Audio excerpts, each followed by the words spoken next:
கள்ளச்சாராயத்தை தடுக்க திமுக அரசு தவறியதாக கூறி சென்னை மாவட்ட ஆட்சியர் அலுவலகம் அருகே அதிமுக சார்பில் முன்னாள் அமைச்சர் ஜெயக்குமார் தலைமையில் கண்டன ஆர்ப்பாட்டம் நடைபெற்று வருகிறது. இதை பற்றின மேலும் விவரங்களை எமது செய்தியாளர் கதிரவன் வழங்க கேட்கலாம். கதிரவன், வணக்கம். விவரங்கள் என்ன பகிரலாம்?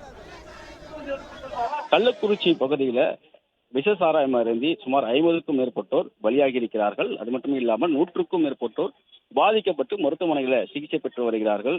இந்த நிலையில கள்ளச்சாராயம் தடுக்க தவறியதாக கூறி தமிழகம் முழுவதும் அதிமுக சார்பாக இன்று மாவட்ட தலைநகரங்களில் போராட்டங்களை அறிவித்திருந்தார்கள். அதன்படி இன்று சென்னை பாரிமுனையில் உள்ள மாவட்ட ஆட்சியர் அலுவலர் அருகே கள்ளச்சாராயம் அருந்திருந்த விவகாரம் தொடர்பாக திமுக அரசை கண்டித்து அதிமுக சார்பில் கண்டன ஆர்ப்பாட்டமானது நடைபெற்று வந்தது.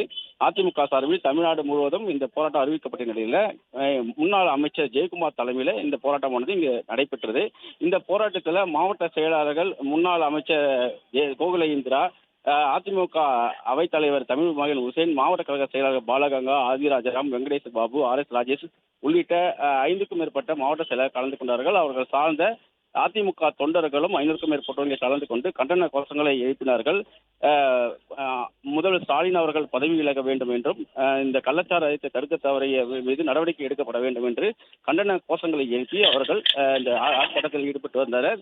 குறிப்பாக பல்வேறு தொண்டர்கள் கருப்பு உடை அணிந்து இதற்கு எதிர்ப்பு தெரிவிக்கும் வகையில் இந்த போராட்டத்தில் கலந்து கொண்டதும் குறிப்பிடத்தக்கது. பலத்த போலீஸ் பாதுகாப்பு போடப்பட்ட நிலையில் கண்டன ஆர்ப்பாட்டம் தற்போது முடிவுட்டு முன்னாள் அமைச்சர்கள் கலந்து சென்ற நிலையில் தொண்டர்கள் கலந்து சென்றிருக்கிறார்கள்.